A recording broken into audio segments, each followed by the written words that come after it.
Hello everyone, दीप classes की online पाठशाला में आप सभी का स्वागत है। मित्रों, हमारा टॉपिक चल रहा था वर्ल्ड ज्योग्राफी की जो सीरीज चल रही है, उसमें टॉपिक चल रहा था भूकंप। ठीक है, भूकंप, अर्थक्वेक। ठीक है, भूकंप, इसके बारे में हम चर्चा कर रहे थे। इसी में आज हम पढ़ेंगे भूकंपीय तरंगे।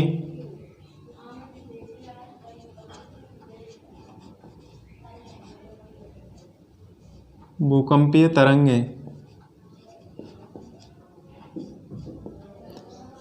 ठीक है, भूकंपीय तरंगे कौन कौन सी है एवं भूकंप का वर्गीकरण के बारे में हम चर्चा करेंगे। सबसे पहले भूकंपीय तरंगे। ठीक है, भूकंपीय तरंगे अर्थात भूकंप मूल पर जो आघात उत्पन्न करने से या आघात उत्पन्न होने से शैलों में जो कंपन होता है, जिससे तरंगे उत्पन्न होती है। ठीक है, वापस रिपीट करता हूँ कि भूकंप मूल पर, मैंने आपको पिछली क्लास में बताया था, फोकस या भूकंप मूल जहाँ से भूकंप की उत्पत्ति होती है। ठीक है, वहाँ पर आघात उत्पन्न होने से शैलों में जो कंपन होता है, जिसके कारण क्या होती है, तरंगे उत्पन्न होती है। ठीक है, और तरंगों के चलने की जो विधि होती है, विधि एवं गति के अनुसार क्या होती है, भूकंपीय तरंगों को 3 भागों में विभाजित किया जा सकता है। ठीक है, भूकंप की जो तरंगे हैं, उन तरंगों के चलने की विधि एवं गति के अनुसार इन भूकंपीय तरंगों को 3 भागों में विभाजित किया जा सकता है। ठीक है, 3 भागों में विभाजित किया जा सकता है। कौन कौन से हैं 3 भाग? देखिए, पी तरंग, एस तरंग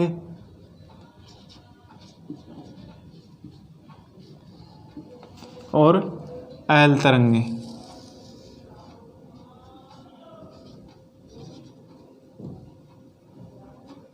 एल तरंग। ठीक है, पी तरंगे, जिन्हें कि प्राथमिक तरंगे भी कहा जाता है, पी वेव्स को, इन्हें प्राथमिक तरंग।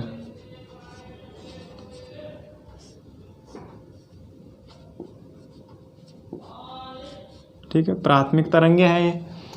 और ये है द्वितीयक तरंगे, द्वितीयक तरंगे, द्वितीयक तरंगे। ठीक है, और एल तरंग या धरातलीय तरंगे, धरातलीय तरंगे। ठीक, धरातलीय तरंगे। ठीक, सबसे पहले बात करें पी तरंगे।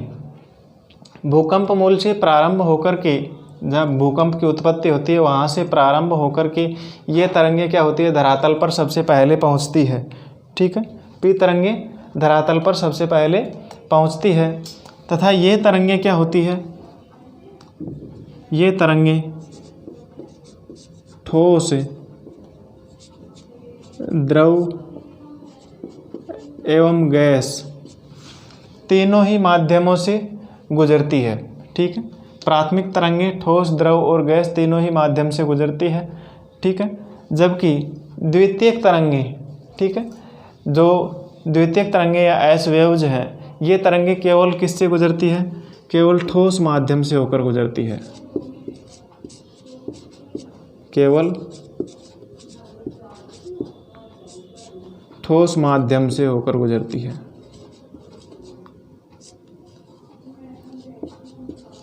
ठीक है, एस तरंगे या द्वितीयक तरंगे केवल ठोस माध्यम से होकर गुजरती है तथा तरल भाग में क्या हो जाती है, लुप्त हो जाती है।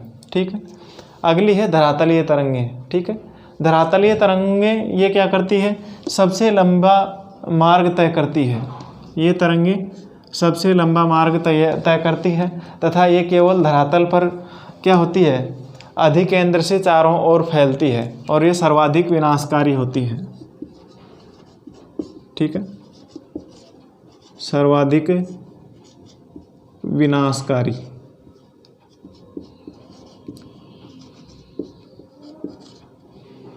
ठीक है, धरातलीय तरंगें सर्वाधिक विनाशकारी होती है। ठीक है, इन तरंग से भूकंपीय क्षेत्रों में सर्वाधिक नुकसान होता है, सर्वाधिक विनाशकारी होती है। अब हम बात करें इनकी गति की, तो प्राथमिक तरंगों की गति क्या है? 8 किलोमीटर प्रति सेकंड, ठीक है, या इससे भी अधिक होती है। प्राथमिक तरंगों की गति 8 किलोमीटर प्रति सेकंड से भी अधिक होती है, ठीक है। इनकी एस तरंगों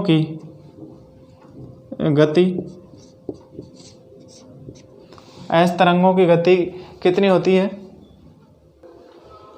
इनकी गति होती है 4 से 6 किलोमीटर प्रति सेकंड, ठीक है, 4 से 6 किलोमीटर प्रति सेकंड इनकी गति होती है, ठीक है। इसके बाद में आता है एल तरंगे। एल तरंगों की गति कितनी होती है?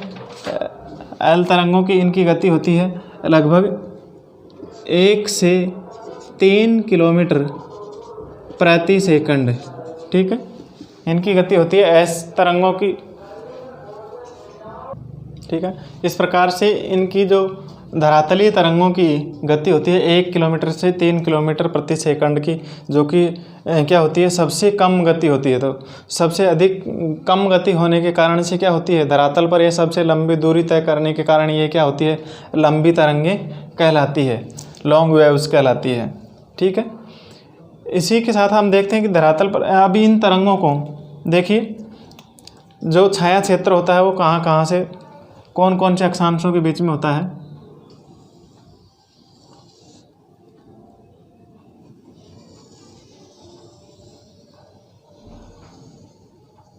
पी तरंग और एल तरंगों का, पी तरंग और एस तरंगों का छाया क्षेत्र, जैसे कि जहाँ से जिस स्थान से भूकंप की उत्पत्ति होती है,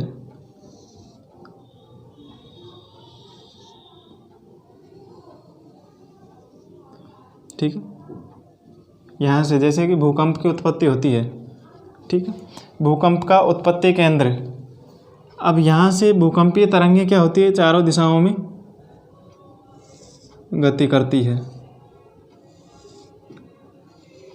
सबसे पहले हम बात करेंगे पी तरंगों की, ठीक है, पी तरंगे, ठीक है। और यहाँ पर धरातलीय तरंगें पहुँचती है, सबसे पहले धरातल पर पहुँचती है, ठीक है, जो कि अभिकेंद्र अधिकेंद्र कहलाता है ये, ठीक है, जो कि समकोणिक की स्थिति पर होता है। अब यहाँ से तरंगे दूर तक पहुँचती है, ठीक है, इस प्रकार से। तो ये है पी तरंगे, जो कि क्या कर रही है? ठोस, द्रव और गैस तीनों ही माध्यम से होकर के गुजरती है, ठीक है, यहाँ से।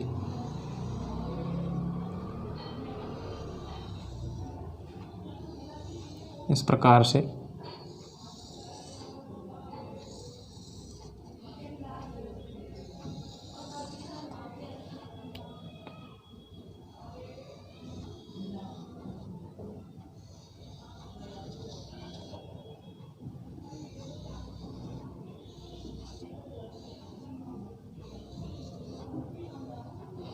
ठीक है। तो ये तो पी तरंगों का छाया क्षेत्र हो गया, ठीक है, 105 डिग्री से लेकर के 105 डिग्री, ठीक है, ये है 105 डिग्री से 145 डिग्री के बीच में, इधर भी 105 डिग्री से 145 डिग्री के बीच में, ठीक है। तो ये तो हो गया पी शैडो जोन,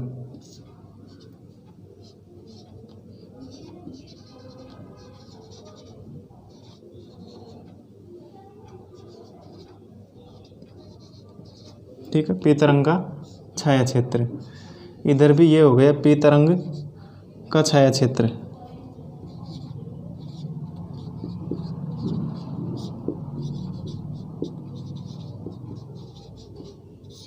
छाया क्षेत्र, ठीक है, पी तरंगों का छाया क्षेत्र, ठीक है। ये एस तरंगे, अब यहाँ पर एस तरंगे गति करती है, एस तरंगे भी इसी प्रकार से, ये तो ठोस, द्रव और गैस तीनों ही माध्यम से होकर के गुजरती है पी तरंगे, ठीक है। जब एस तरंगे केवल क्या है? ठोस माध्यम से होकर गुजरती है, ठीक है। ये है यहाँ से एस तरंगे निकलती है इसी प्रकार से।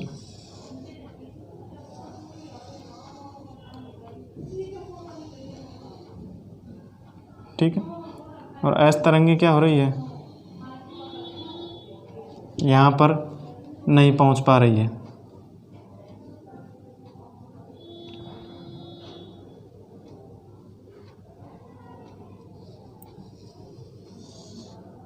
ठीक है, 105 डिग्री तक ही पहुँचती है। तो ये तो हो गई एस तरंग, इधर भी ये एस तरंग। ठीक है, और ये है पी तरंगे,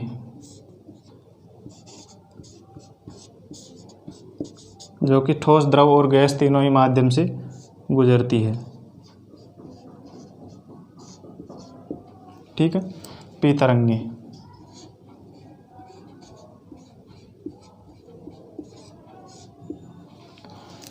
अब एस तरंगों का जो छाया क्षेत्र है वो कहाँ से कहाँ तक है, 105 डिग्री से 105 डिग्री के बीच में। ठीक है, तो 105 डिग्री से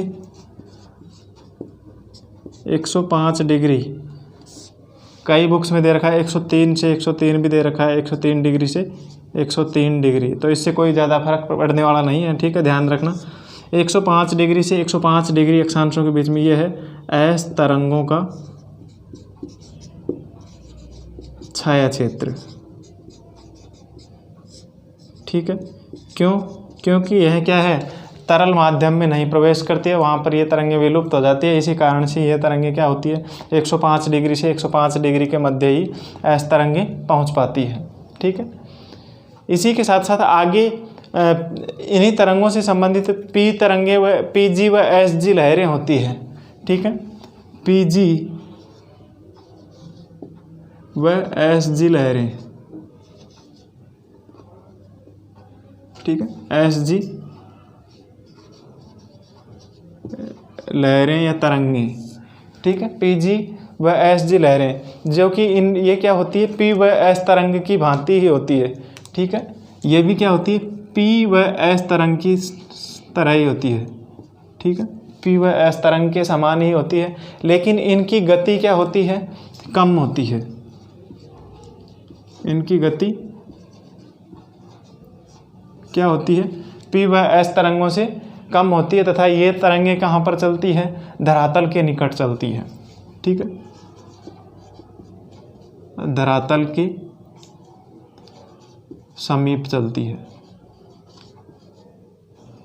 ठीक है, धरातल के निकट चलती है, पीजी व एसजी लहरें धरातल के समीप चलती है।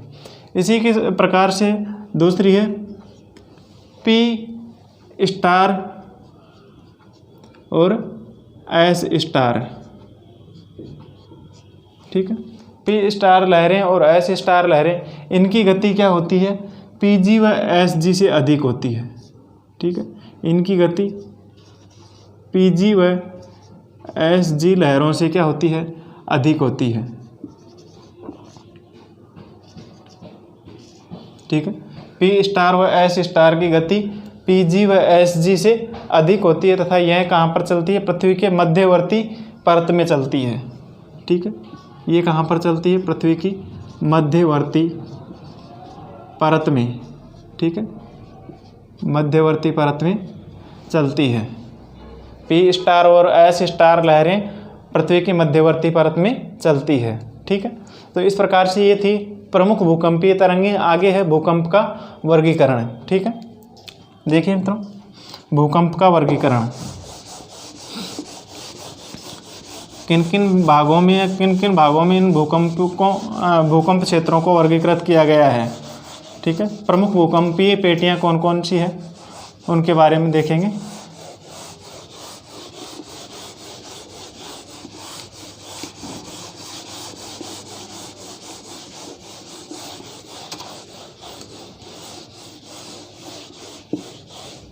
देखिए, भूकंप का वर्गीकरण, भूकंप का वर्गीकरण भूकंप का वर्गीकरण। ठीक है, भूकंप का वर्गीकरण। इनके स्वभाव एवं कारकों के आधार पर इन भूकंपों को निम्नलिखित भागों में वर्गीकृत किया जा सकता है, जैसे कि कृत्रिम भूकंप है।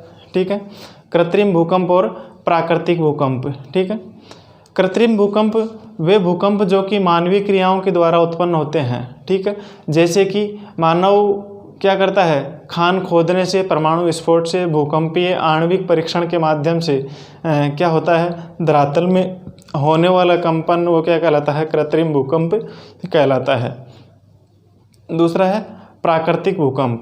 ये प्राकृतिक कारणों के कारण है, ये प्राकृतिक कारणों से उत्पन्न क्रियाशील भूकंप होते हैं, जैसे कि ज्वालामुखी भूकंप है, विवर्तनिक या भ्रंशमूलक भूकंप है, फिर संतुलन मूलक भूकंप है या प्लूटोनिक भूकंप है, सामुद्रिक भूकंप है आदि। ये सभी प्रकार के अलग अलग भूकंप जो कि प्राकृतिक भूकंप के रूप में जाने जाते हैं।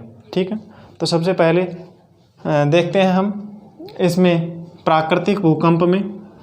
पहला है ज्वालामुखी भूकंप।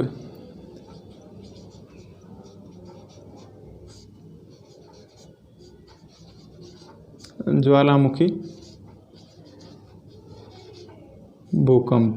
ठीक है, इनका वर्गीकरण मुख्य रूप से दो भागों में किया गया है। एक तो कृत्रिम भूकंप और दूसरा है, ठीक है, इसमें दूसरा है प्राकृतिक भूकंप। प्राकृतिक भूकंप। ठीक है, प्राकृतिक भूकंप में नंबर 1 है ज्वालामुखी भूकंप। ठीक है, ज्वालामुखी भूकंप वे भूकंप जो कि ज्वालामुखी क्रिया के माध्यम से या जो ज्वालामुखी उद्गार के समय उत्पन्न होते हैं। ठीक है, धरातल में ज्वालामुखी उद्गार के समय होने वाला कंपन क्या कहलाता है, ज्वालामुखी भूकंप कहलाता है। जिस प्रकार से इसका एग्जाम्पल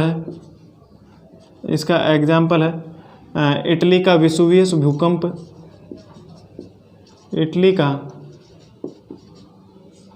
वेसुवियस भूकंप, माउंट एटना एवं क्राकाटोवा। ठीक है, क्राकाटोवा। ठीक है, ये क्या है, ज्वालामुखी जनित या ज्वालामुखी भूकंप के प्रमुख उदाहरण हैं। ठीक है, ज्वालामुखी उद्गार के समय धरातल से उत्पन्न कंपन जो कि ज्वालामुखी भूकंप कहलाता है। ठीक है, तो ये प्रमुख इसके उदाहरण हैं। इसके बाद में आता है विवर्तनिक या भ्रंशमूलक भूकंप। नेक्स्ट आता है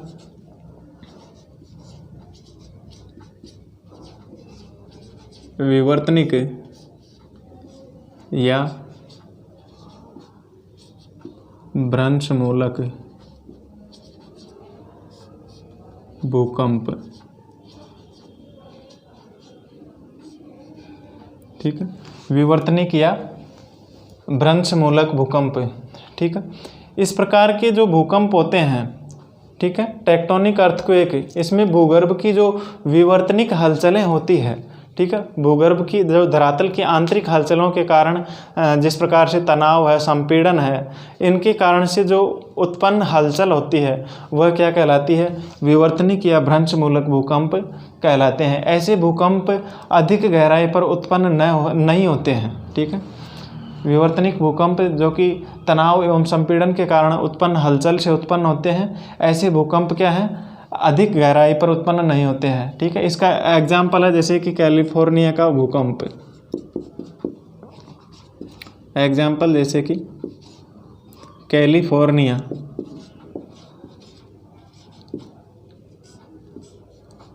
का भूकंप।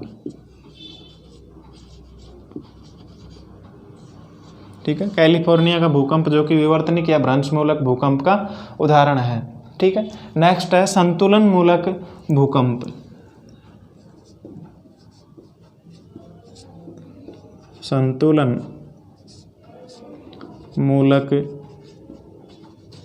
भूकंप। संतुलन मूलक भूकंप। ठीक है, इस प्रकार के भूकंप क्या होते हैं, संतुलन की व्यवस्था में जब असंतुलन उत्पन्न हो जाता है, ठीक है, जब संतुलित व्यवस्था में क्या हो जाती है, अव्यवस्था उत्पन्न हो जाती है। ठीक है, वापस रिपीट करता हूँ कि इस प्रकार के भूकंप जब धरातल की एक संतुलित व्यवस्था में अव्यवस्था या असंतुलन उत्पन्न हो जाता है, जिसके परिणाम स्वरूप जो धरातल में कंपन होते हैं वे क्या कहलाते हैं, संतुलन मूलक भूकंप कहलाते हैं। जिस प्रकार से कि इस प्रकार के भूकंपों में जैसे कि नवीन मोड़दार पर्वतीय क्षेत्र है, जैसे कि हिमालय पर्वत है, ठीक है, जो कि वर्ष 2015 में हम बात करते हैं, वर्ष 2015 में हिंदुकुश और नेपाल का जो भूकंप था वह एक संतुलन मूलक भूकंप का ही उदाहरण था। वर्ष 2015 में जो भूकंप आया था, ठीक है, हिंदुकुश से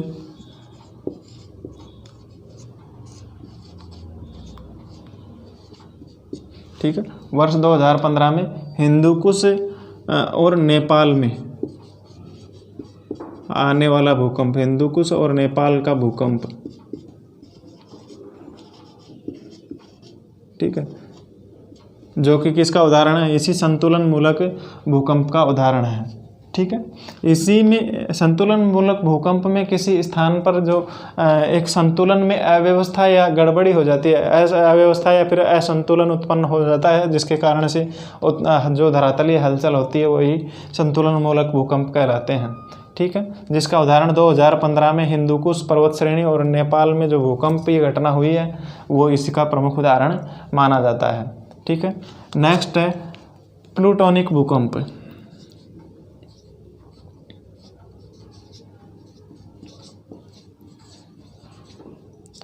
प्लूटोनिक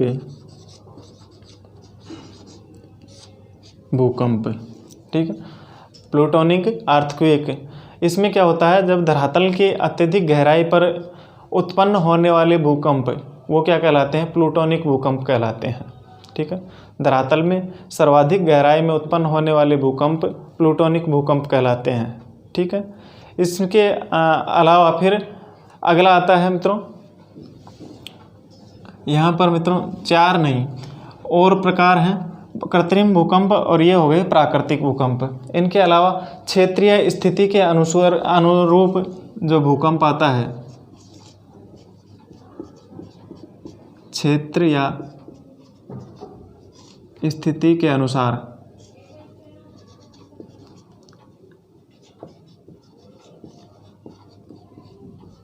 क्षेत्रीय स्थिति के अनुसार भूकंप, ठीक है, क्षेत्रीय स्थिति के अनुसार जो भूकंप होते हैं उनमें जैसे कि स्थलीय भूकंप है और दूसरा सामुद्रिक भूकंप है। ठीक है, इसे 2 भागों में बांटा जा सकता है, एक तो स्थलीय और दूसरा सामुद्रिक। ठीक है, स्थलीय भूकंप और दूसरा सामुद्रिक भूकंप। स्थलीय भूकंप जो कि स्थल पर आने वाले भूकंप स्थलीय भूकंप कहलाते हैं। ये मध्य महाद्वीपीय पेटी में आने वाले अधिकांश भूकंप इसी स्थलीय भूकंप की श्रेणी में आते हैं। ठीक, दूसरा है सामुद्रिक भूकंप, जो कि समुद्रों में आने वाले भूकंपों को सामुद्रिक भूकंप कहा जाता है। ठीक है, इस तरह के भूकंप अंतःसागरीय भूकंपों द्वारा ऊंची विनाशकारी सागरीय लहरों जैसे कि सुनामी है उनकी उत्पत्ति कर देते हैं। 2011 में जापान में आई सुनामी जो क्या है, सामुद्रिक भूकंप का प्रमुख उदाहरण माना जाता है। ठीक है, इसके बाद में नेक्स्ट है भूकंप मूल के आधार पर। भूकंप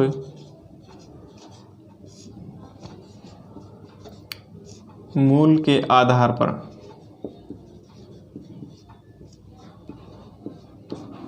भूकंप मूल के आधार पर भूकंप का वर्गीकरण। ठीक है, अब इसमें भूकंप मूल के आधार पर इसे 4 भागों में बांटा जा सकता है, 3 भागों में बांटा जा सकता है भूकंप मूल के आधार पर। एक तो साधारण भूकंप,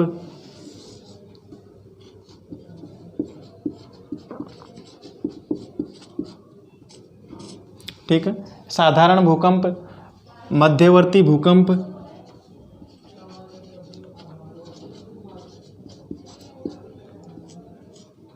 ठीक है। साधारण भूकंप, मध्यवर्ती भूकंप और अत्यधिक गहरे भूकंप।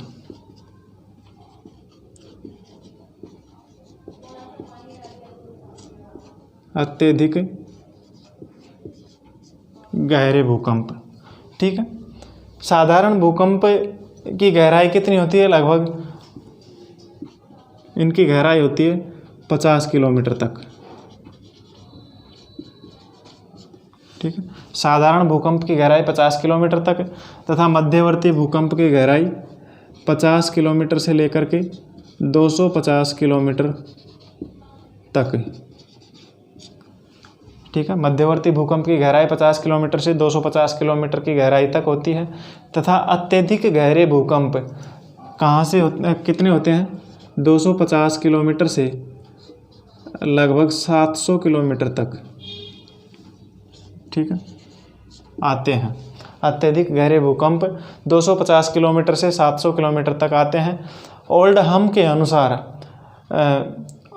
अनुसार भारत में लगभग 8 किलोमीटर गहरे भूकंप जो कि कितने हैं? 8% भाग पर आते हैं, ठीक है। भारत के लगभग 8% भाग पर 8 किलोमीटर गहरे भूकंप आते हैं तथा 8 से 30 किलोमीटर के जो भूकंप हैं वो आते हैं। भारत में जो भूकंप आते हैं अधिकांशतः 90% भूकंप, ठीक, 90% भूकंप जो कि कहाँ है? 8 किलोमीटर तक, ठीक है। 8 किलोमीटर की गहराई तक आते हैं 90% भूकंप तो, और 8% भूकंप 8 किलोमीटर से 30 किलोमीटर तक, ठीक है। 8 किलोमीटर से 30 किलोमीटर की गहराई तक 8% भूकंप आते हैं और लगभग 2% भूकंप क्या हैं? 30 किलोमीटर से अधिक गहराई तक आते हैं, ठीक है। 30 किलोमीटर से अधिक गहराई पर लगभग 2% भूकंप आते हैं, ठीक है। तो भारत में लगभग 90% भूकंप किस में आते हैं? 8 किलोमीटर की गहराई तक आते हैं, ठीक है। इस प्रकार से ये भूकंप का जो वर्गीकरण है 4 प्रमुख भागों में वर्गीकृत किया गया है। एक तो कृत्रिम भूकंप जो कि मानवीय गतिविधियों के कारण से संचालित आते हैं। दूसरा प्राकृतिक भूकंप। प्राकृतिक भूकंप में ये हैं 4 प्रकार के: ज्वालामुखी जनित, विवर्तनिक या भ्रंशमूलक भूकंप, संतुलन मूलक भूकंप और प्लूटोनिक भूकंप, ठीक है। और तीसरा है क्षेत्रीय स्थिति के आधार पर स्थलीय भूकंप और सामुद्रिक भूकंप तथा भूकंप मूल के आधार पर 4 भागों में वर्गीकृत किया गया 3 भागों में वर्गीकृत किया गया: साधारण भूकंप, मध्यवर्ती भूकंप और अत्यधिक भूकंप।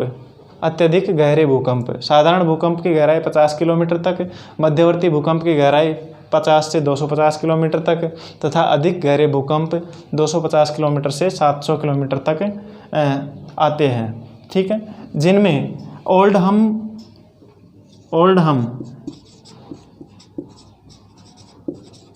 के अनुसार इन भूकंप की जो गहराई बताई गई है कि ओल्डहम के अनुसार भारत में लगभग 90% भूकंप केवल 8 किलोमीटर की गहराई तक आते हैं, ठीक है, तथा 8% भूकंप 8 से 30 किलोमीटर की गहराई तक और शेष 2% भूकंप 30 किलोमीटर से अधिक गहराई पर आते हैं, ठीक है।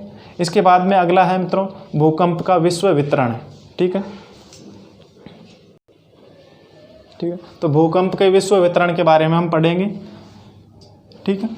तो ये ध्यान रहेगा सभी को कि भूकंप मूल के आधार पर जो इन्हें 3 भागों में वर्गीकृत किया गया है, उनको गहराई के आधार पर 3 भागों में वर्गीकृत किया गया है तथा ओल्डहम ने बताया है कि विश्व में जो भूकंप आते हैं उनका 90% भाग 8 किलोमीटर की गहराई तक तथा 8% भाग 8 से 30 किलोमीटर की गहराई तक और शेष 2% भूकंप विश्व में लगभग 30 किलोमीटर की गहराई तक आते हैं या 30 किलोमीटर की गहराई पर आते हैं, ठीक है।